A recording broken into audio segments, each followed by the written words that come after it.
Sé que puede sonar extraño escuchar esto, pero lo que deseas ya está manifestado.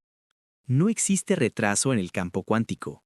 El retraso solo ocurre en tu mente cuando intentas controlar, cuando insistes en esperar, cuando interrumpes el flujo natural de lo invisible volviéndose visible. La verdad es que el universo ya dijo sí, pero cada vez que analizas de más, dudas de más o deseas de más, atas el proceso. La gran polémica es que no es el hacer lo que crea, es el permitir. La mayoría vive intentando forzar la realidad como si pudiera empujar el futuro con las propias manos, pero manifestar no tiene nada que ver con empujar, tiene que ver con quitarse del camino. Y por eso tantas personas sufren, porque interrumpen lo que ya está listo para materializarse. Tuve que romper creencias profundas sobre el esfuerzo y el control. Aprendí que no sirve querer con la mente si el cuerpo vibra lo contrario. No sirve declarar abundancia si el corazón late escasez. No sirve pedir sanación si el cuerpo está adicto al dolor. El campo responde a la coherencia, no al deseo aislado. Y esa coherencia solo sucede cuando me entrego totalmente a la hora. El reto está en aceptar que el control siempre fue una ilusión, que todo lo que intenté sostener con las manos en realidad se escurría entre los dedos. Pero cuando solté, cuando confié, cuando permanecí, la vida se reorganizó de maneras que la mente jamás habría planeado. Entonces entendí, no se trata de crear, se trata de permitir. Y justo de eso quiero reflexionar aquí, porque si comprendes esta llave, vas a notar que nunca faltó nada. Todo ya está aquí. Lo único que necesitas es no interrumpir. Me llevó años entender que no era el universo el que retrasaba las cosas, era mi mente. La misma que intenta resolver todo, controlar todo, anticiparlo todo. La mente es analítica. Quiere saber el cómo, el cuándo, el por qué. Pero el campo cuántico no funciona así. No responde a la lógica, responde a la energía, a la frecuencia, a la intención clara con emoción elevada. Cuando la mente analítica entra a administrar lo invisible, interrumpe el proceso.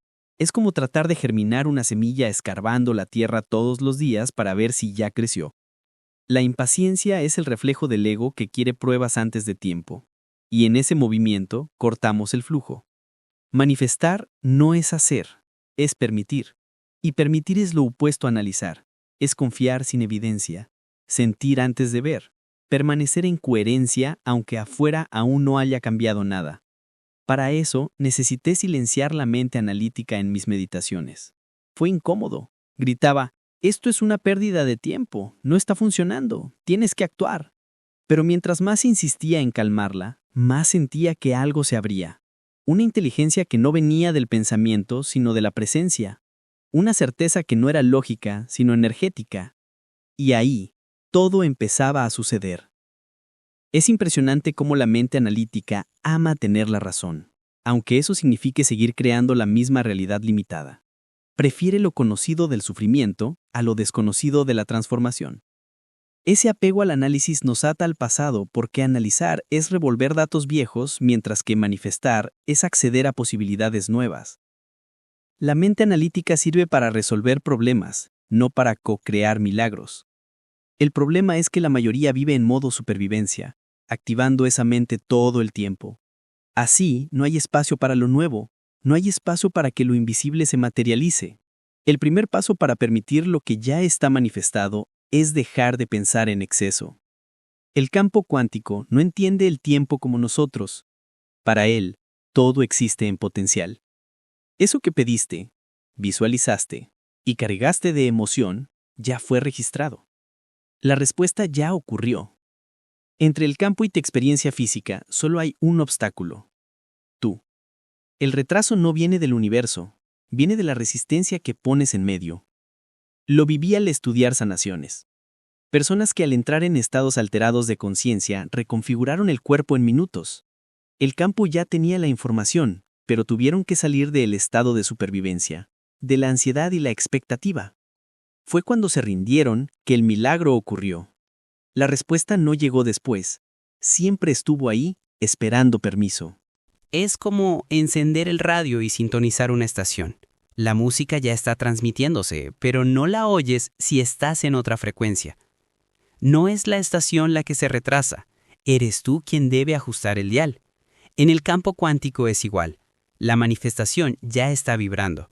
Si te quedas en la frecuencia del miedo, la duda y la prisa, no escuchas la melodía de tu deseo. Durante años, yo mismo atrasé mis creaciones. Pedía por la mañana y dudaba por la tarde. Meditaba por la mañana y me quejaba por la noche. Pie en el acelerador y enseguida en el freno. Esa incoherencia genera retraso, no porque el campo tarde, sino porque yo cortaba el flujo. El campo ya respondió, siempre responde. Solo ve el resultado en lo físico quien sabe quitarse del camino, permitir y sostener la frecuencia. El retraso nunca estuvo afuera, siempre estuvo adentro. También entendí que la línea entre intención y expectativa es finísima. La intención es clara, suelta, ligera. La expectativa es pesada, ansiosa, controladora. Cuando pongo intención, lanzo una flecha al campo. Cuando pongo expectativa, agarro la flecha e intento empujarla hacia el blanco. Y en ese intento genero resistencia. La expectativa nace del miedo a la carencia y alimenta la ausencia. Es como querer que hierva el agua mirando el reloj cada segundo. El calor está ahí, el proceso ya comenzó. Pero la ansiedad por medirlo todo roba la energía que debería sostener el fuego.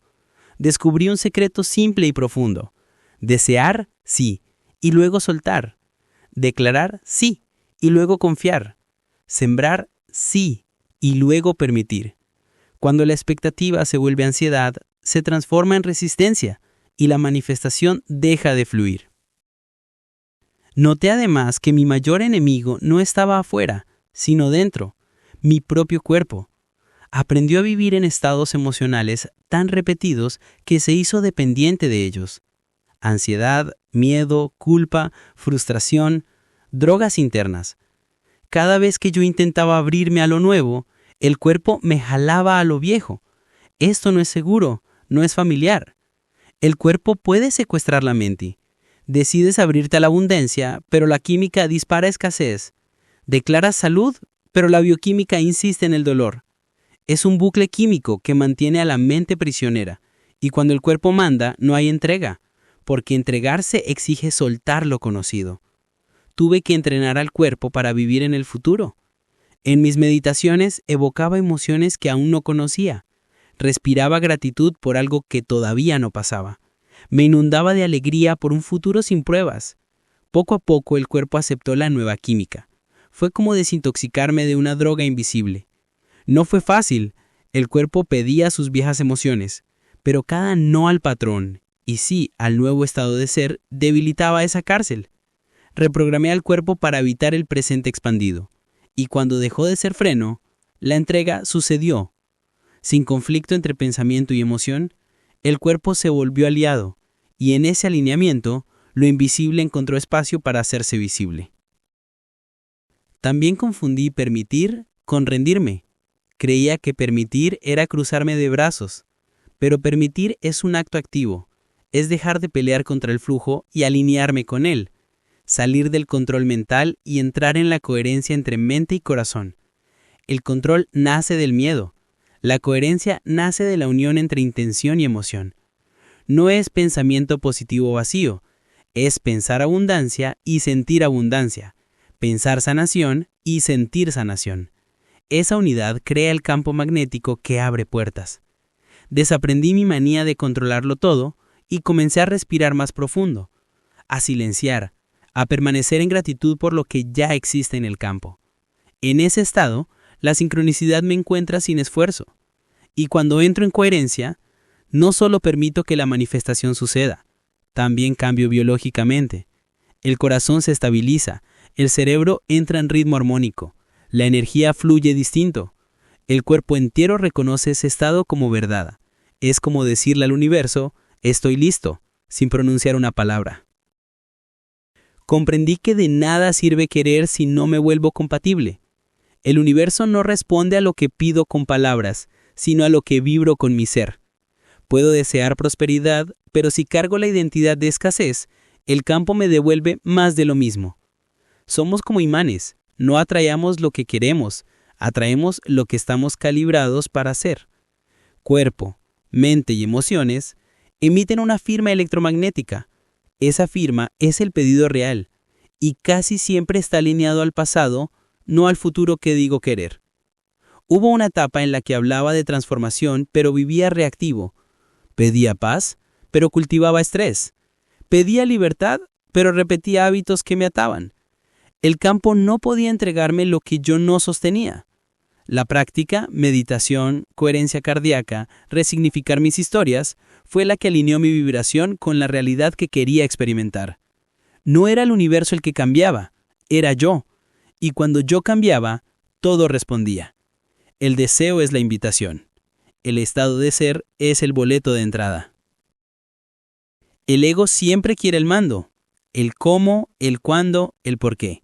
Necesita pruebas, garantías, lógica, pero el ego no crea el nuevo, recicla el pasado. Silenciar al ego abre espacio al milagro. Mientras mi mente estaba llena de pensamientos de supervivencia, no había espacio para nada distinto a la repetición. El ego es ruidoso, interrumpe, critica, duda, compara. Ese ruido apaga la intuición, que es justo el canal con el campo. En la meditación bajé el volumen de esa radio interna. Lo que llegó no fue pensamiento, fue percepción. No fue lógica, fue certeza. El ego cree que nos protege controlando, pero la supervivencia no es creación. El milagro exige entrar en lo desconocido, y el ego odia lo desconocido. Cuando logré callarlo, me di cuenta de que el campo ya estaba listo para entregarme lo que buscaba. No era cuestión de pelear más, era le permitir más. El ego ocupa, el silencio libera. Y en el espacio liberado, el milagro por fin encuentra lugar. La mayor lección de mi camino fue que crear no es afirmar quién soy, sino desaparecer. Trascender la vieja identidad y disolverme en el presente. En meditaciones profundas solté rótulos. No era padre, ni profesional, ni cuerpo, ni historia. Era conciencia pura, conectada. En ese vacío, el campo lo era todo. Ya no pedía nada, y por eso mismo todo estaba disponible. Cuanto más controlaba, menos pasaba. Cuanto más buscaba pruebas, más lejos quedaban. Pero cuando desaparecía, cuando dejaba de ser alguien y me volvía pura presencia, los milagros aparecían. Biológicamente, corazón y cerebro entran en coherencia. Las ondas se desaceleran, la mente se abre. Entendí que nunca estuve separado de lo que buscaba. Yo era la distracción que me impedía sentir lo que ya estaba manifestado. El verdadero creador aprende a desaparecer en el presente. Ahí lo pido, permito.